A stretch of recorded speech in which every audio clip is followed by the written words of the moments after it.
Hey friends, it's Joy with Decor Made with Joy coming to you with the tip of the week. We have all been trimming 60919 or other florals when the little bundle starts to come apart. What do you do when that happens? Well, I'm going to show you. It's kind of like making your own pick. And I can't say that I've ever made a wreath where I don't do this method. So what I did was, put my pieces back together and make sure that you get everything that you wanted in there. So let's say I had this piece of eucalyptus, this piece of greenery, and a red flower.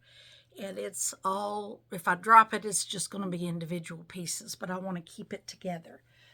Well, there's two different methods. You can use floral wire, paddle wire. I reckon they call it paddle wire because it comes on this little paddle.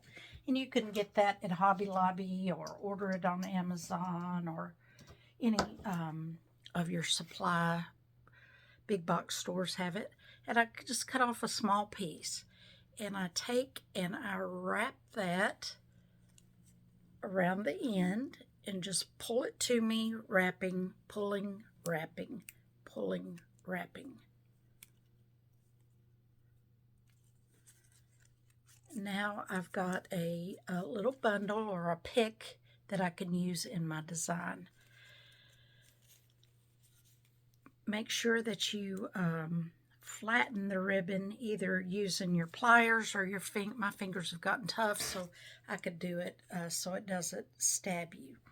The second method is using this tape. This tape is very valuable to me because I use it all the time. And you just start pulling it off the back. And at first it doesn't seem very sticky. You think, oh, how's that going to stick? Well, you attach it to your bundle.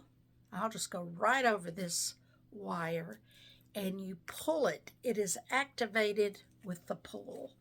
So pull it towards you. Pull. And then just rip it or cut it off where you want it and finish wrapping. So you can use one of these methods or both together and you create a nice little pick for yourself. So that is my tip of the week. These two valuable tools I use almost with every wreath that I make, and I hope that helps. Let me know if you have any questions.